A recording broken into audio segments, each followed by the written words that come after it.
That's the cold cock. So right here, I'm trying to take my fist and put it through his skull and rip his heart out because I can't get a shot at him. You see him right there? He's got to be woozy because I smashed his head against the boards. He got what he deserved. Hey guys, 4-time Stanley Cup champion Darren McCarty here. Thanks for joining us on the Woodward Sports Network. Today, we will be breaking down Red Wing D-Day, or Sweet Revenge, or Fight Night at the Joe, or Payback is a Bitch. Either way you call it is good with me. What I'm talking about is March 26, 1997, and might as well hear it right from my mouth. Here we go.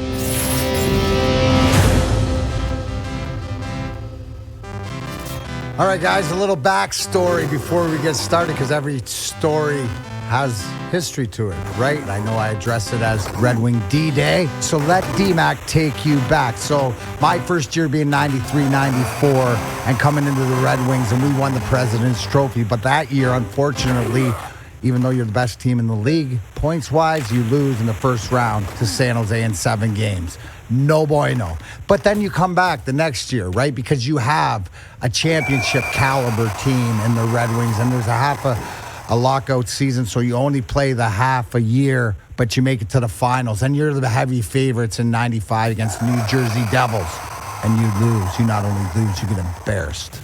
Embarrassed. I remember standing at the net looking down at New Jersey Devils, celebrating. Kris Draper, centerman, 33, grind line, looks over at me and says, "We can never let this happen again." And I said, "I know." But honestly, second year in the league, I'm thinking, you know what, we'll get back. Yeah, we're young, no problem. So the next year, right, same, just team, getting better. We set the league record, 62 wins. And then what happens?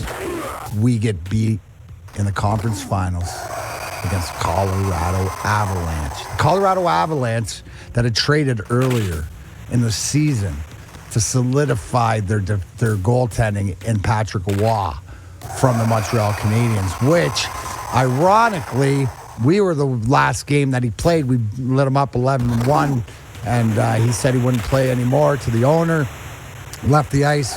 Well, sometimes the things that really don't work out are the blessings in disguise, and Patrick Roy going to the Colorado Avalanche was a blessing. Now, it wasn't an immediate blessing. Why? Because we lost in Game 6 in McNichols Arena. Old. That's how you know how old I am. Because McNichols Arena, right? They don't use it anymore. Now it's the Pepsi Center. So anyways, back in the day, we had to play there. And Game 6, right? Remember the same guy, grind line center, Kris Draper, my best friend, center of my line, gets hit from behind by Claude Lemieux. And this is where I tell you that in life and in sports, bad things happen. But you can't lose respect for a fellow human being. And in fact, it wasn't, even though, yes, there would have been retribution in the hockey lines and stuff like this, the fact that Claude Lemieux did not apologize. He said, "I'm not sorry. You would have never heard of Kris Draper, and I probably made him so much money." Wow. To me, that just doesn't sit right in life. And I'm thankful it happened in the hockey rink, and what I'm going to describe is the way that it played out. So the next season, right, we made some changes. We added to Brendan Shanahan. We added Joey Kocur later in the season and Larry Murphy to get over the hump. Obviously, this is historical, so we know we win the cup. But it's the journey along the way because, right, we lost 62 games. And then we played Colorado because we played them 4 times, 2 at home, 2 away. First 3 games, nothing happened except we lost. So I don't care what it is, no matter what level you play, what sport you play. In life, you're going to come up against challenges. And the only way out is through a lot of the times. And this is one of them. So coming into March 26, and obviously there had been Claude Lemieux was hurt for 2 of the first 3 games. So at 1 game in Colorado, I was on the ice, but wasn't the opportunity. And yes, I've had the day, March 26 on the calendar since May when Kris Draper got hit from behind. Oh, by the way, what happened? He broke his orbital bone, broke his jaw in 4 places, had his face wired shut. So when I got him out of the hospital 10 months earlier, I told him, it's the only time it was ever said, I looked at him in the car and I said, I'll take care of it. And that was it. You know what? It's funny because if you're talking about the mood before the game, it was Brendan Shanahan in the Russian 5 documentary says that the best is that nothing was said, but we knew. And everybody was sort of like, it's almost like that red alert button goes off and everybody has to be at attention and they don't know when they're going to go, but it's that they're on call. They're ready. And nothing was ever said, but it was known that if something was going to happen, that it was me that was going to do something. And so the whole irony about March 26, 97, and I call it the God shot or whatever, is the fact of how it played out. I'm going to bring you inside of Fight Night at the Joe, Sweet Revenge, and all that. We're going to watch it together, and I'm going to describe it. Sunshine. So the beauty of March 26, 1997 is there was 11 goals, 8 fights. I thought it was always 9, but I never got a fighting major for what happened initially. So it was a saucy little game, and you could see Brent Severyn, their tough guy, and there's Jamie Pushor, who is always up. We called him Ross because he looked like Ross from Friends. So Push, he was always a gamer. And Brent Severyn was one of the toughest guys at the time. So Jamie Pushor did one heck of a job, but this is guys standing up, and this is more of you know, your number 6 defenseman and their number 4 line guy establishing. But this was that was a good NHL fight. Push, who was out of his weight class, sort of got into it. Then you see guys are starting to go. So is Rene Corbet, who was one of their chirpers, and Maltby and Draper, and there's things going on where guys, you know, are saying stuff to Drapes because there's no love lost from the year before. And there's Keith Jones. I worked with him later on NBC Versus, and so like this is the normal stuff back then. But you could see something's boiling up to happen. Nothing's really taken place yet, but if Kirk Maltby gets in a fight, you know things are going to happen. So right here is what I was waiting for. Pause that there. Now you notice Igor Larionov and Peter Forsberg against the boards, right? Igor Larionov, the biggest pacifist next to Gandhi in the world, and Peter Forsberg, one of the best all-around players of his time. Well, this is when it comes to an edge. And Igor Larionov, even though all 5'8" of them, 140 pounds soaking wet, right?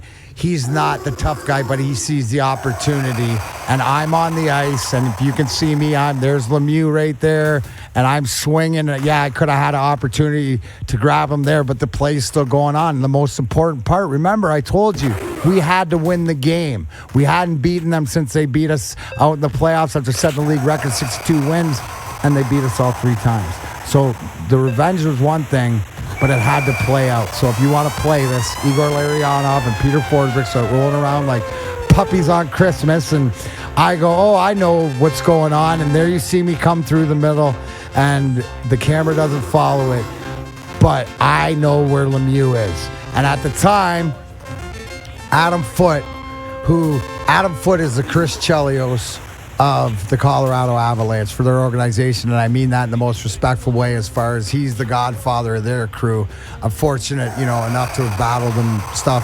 But there you go. And first, when you pop into the screen, is Adam Foote is strong, lumberjack strong, and he had my grip. And you see everything. I'm going to let it play out so you can see what's going on. Now, right there, yes, I did try to knee him. That's why Shanny said he would have gave me 15 games. But this is where I broke away from the linesman. And boom, let's rewind that a little bit. We got to go back there. My mind is already made up the minute. What I had to do is when I looked over at, you show Forsberg and Larionov like that, is like, I'm like, oh, puppies on Christmas morning. And I'm like, oh, you know what I mean? The Shark Week, like Lemieux's on the ice, Foot grabs me, and you see at the end of it where the linesman sort of goes to grab me and I pull away from it. And when I did, and you'll get a better look, this is sort of as it's going down, because I don't know the goalies are fighting. I don't know Shanny. I don't know Bernie, because I'm just, boom, smashing Lemieux's head against the wall, trying to knee him, but I did. I smashed his face. It paintball cracked. Boom, broke his grip. And right here, boom, that's the cold cock. That's not a sucker punch. A cold cock's when you look the guy between the eyes and you hit him with everything you got. Every man, woman, and child, wing wheel nation. I pulled back the right. I'm a lefty. That's how forceful it was. And we hit him together on the button. In fact, so right here, I'm trying to take my fist and put it through his skull and rip his heart out because I can't get a shot at him. You see him right there. He's got to be woozy because I smashed his head against the boards. He got what he deserved. The fact that Shanny's fighting, look at Patrick Waz coming out of the net to go grab me. Brendan Shanahan does his best flying Irishman impersonation, and Adam Foote, like I told you how strong he was, grabs him. Then Vernie gets in, and then here you go. Old school goalie fight. Wash slips right, hits Vernie, but then Vernie slips to the left, hammers him, and this is cowboy tough. Cowboy tough right here. Mike Vernon growing up in Calgary. Take a couple licks, but doesn't matter. He finishes him off by slipping the left here, and this is just guys who are competing. This is bigger than the game and everything else, but everybody's involved. You see me getting shuffled away, right? And right, this left, bang, that snaps them good. That's even the UFC guys, Art of Combat, be happy with that one. But the fact is that the whole thing is that this is real. I mean, we literally hate each other, and that's how we sort of grew up. And I remember Igor Larionov coming into the box, and I go, way to go, little buddy, way to get that stuff going. And I'm just chirping somebody else, I'm going to kill them, and you're next. And, you know, Law got cut. And, you know, for whatever it is, it was the fact I got 4 minutes for roughing and a 10-minute misconduct, and I stayed in the game. And you look at that right there, that's what I call karma. When the linesman, God bless you, Ray Scampanella, has to scrape the blood of, that is called payback. That's Genesis, whatever it is. That's karma. That was the blow. That was the sweet revenge and stuff like this, and it didn't stop. That sort of fired us up, even though we were behind in the game and all that stuff. But if you notice, when things would pop off, you know, guys were all ready to go, and this is later on in the game. There he is, Vladimir Konstantinov fighting with Adam Deadmarsh, so Deadmarsh went after Konstantinov because of this, right? So if you notice the way that it goes, and Vladdy being, you know, almost there, wow, turned into a pretzel. But, you know, Deadmarsh is that type of player trying to spark his team, going after our guys. So I believe off the face-off at center ice that you're going to see here is that because it goes back and forth, so it's like a chess match. I'm still in the penalty box, but I got my eye, and there's Foote and Shanny, that the two gladiators, and Brendan Shanahan, the more upset he got, the better he would go, and he could go forever. I saw him and Bob Probert go for a long time, but he was one of the, this is why he's the president of the Toronto Maple Leafs. He's one of the smartest hockey minds, but he was a huge reason for Martin Lapointe and myself to be able to evolve as power forwards. Look at the hand switch back and forth. Two just smart guys, you know, just battling, a couple guys with the A's battling for their team. But you see how the strategy is nobody's giving an inch, even though we got the better of them in that 5-on-5. I got my point across, revenge to Lemieux. Guys don't stop, and this is I think this is Aaron. Yeah, this is Aaron Ward, and God bless you, Wardo, because you if Jamie Pushor bit off more to get you, and Aaron Ward's not a fighter. But when you're a team guy and you got Brent Severyn and guys are rolling around on the ice, and I don't know who that is. Oh, 50. That's Holmstrom. So Holmstrom was 15. That's how old. Holmstrom was 15 before he was 96. And then, you know, Aaron Ward does a good job of not getting killed here, because this was one of the strategies that I used when you could get the jersey off back in the day. And actually, yeah, dude, good job avoiding, because Brent Severyn doesn't throw light punches either. So Wardo did a good job. What he was told is turn it into a wrestling match where you're strong, and it shows you it's not whether you win or lose ever. It's if you show up and you're part of the team. And there's, you know, Homer, who's as fiery as we know. We know what he could do when he turned into the number 96. So here we go, right off the draw, I believe, with Denmark. Obviously, I did not like what he did with Konstantinov, him being the power play. And this wasn't we fought a lot of times, and we're just two guys that fight wide open. Unfortunately, Denmark, because if you could see, he ran into concussion problems because Jovanovski or somebody else got him. But, that's this guy's answering the bell and being part of it. So I didn't realize till later that was my first fighting major of the game, not my 4-minute, which, I would have 130 majors in the show. But here's Push again with Uwe Krupp. We saw Ross fight earlier in the game, but, Krupp's not much of a fighter. He later on came to us, but it's guys battling. But here's the most important with all these fights and all these battles, right?